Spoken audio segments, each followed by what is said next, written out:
Hello. Hello po, good afternoon. Good afternoon po. Naghahanap po sana ako ng uniform para sa interbarangay. Yours set, ma'am. Opo, Hello jersey po. set sana. Bali wala pa kayong design, ma'am.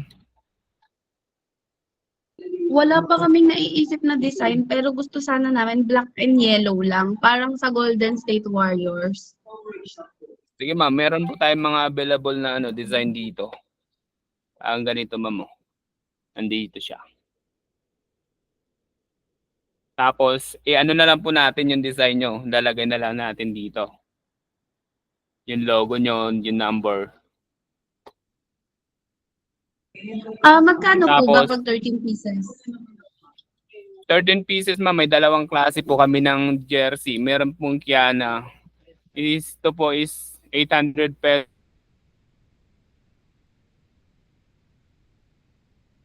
pesos. Yung butas-butas siya, 1,000 pesos po siya. Up and down na rin. Wala na ba akong discount na makukuha doon? Wala naman, may promo na po yan eh. Ano na po yan siya, mababang presyo na po yan. Okay, Tsaka ano ba maganda naman po pinagkaiba yung ng quality niya. dalawang... Ano bang Ito po yung pinagkaiba Kiana, ng dalawang... yung Kiana po is po to, wala siyang butas-butas. Katulad dito sa Aircall, may butas-butas po siya. So, Yan po anong mas siya. maganda pagka indoor? Para sa akin, ma'am, parehas naman siya maganda pero mas preferred ko po gamitin yung Aircall eh pag ako magsusuot. Okay. Hindi ba siya hindi ba siya bumabaho pag napawisan? Hindi po, ma'am. Ano po siya eh. Ang style dry fit po siya kaso nga lang butas-butas siya yung tela niya. Wala po siyang amoy. Kaya Ano maganda bang po yung material tahi. na ginamit sa kanya? Maganda yung tahi nito, ma'am. Ano po, Aircall to siya, fabric. Okay. Sige, may mga sizes available ba kayo? Anong mga sizes available nyo?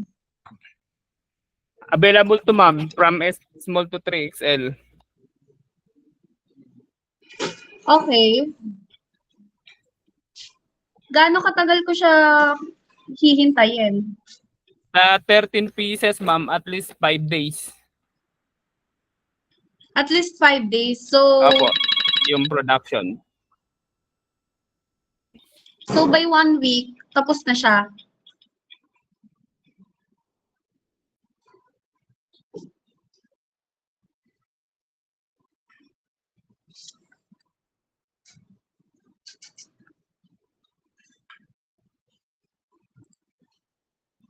Hello, Kuya Janelle. Okay na po ako doon. 3 minutes na. Okay na po ako doon. Thank you po.